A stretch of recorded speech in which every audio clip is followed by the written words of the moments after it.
Če pogledate Slovenijo danes, kakšna družba je postala ali pa kakšna postaja, mislim, da nas lahko vse skrbi.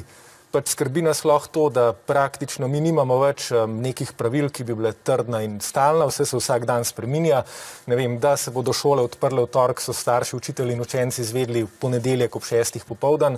Ulice so naenkrat postale militarizirane, mislim, da imamo pač policijo na vsakem vogalu, da smo po 30 letih prišli od tega, da so vse vlade, ne glede na politično barvo, imele neko trdno zavezo, da se nikoli ne poslužujejo pač policijskega nasilja, zdaj ga pa ampak da ne bomo šli zdaj preširoko, se še malo vrnimo. Ja, in če sam zaključim, predsednik vlade pač Janez Janša je zadnjič v svojem govoru ob nezaupnici še enkrat pokazal, pač, da je vse, kar mu v opoziciji očitamo, res. Ne.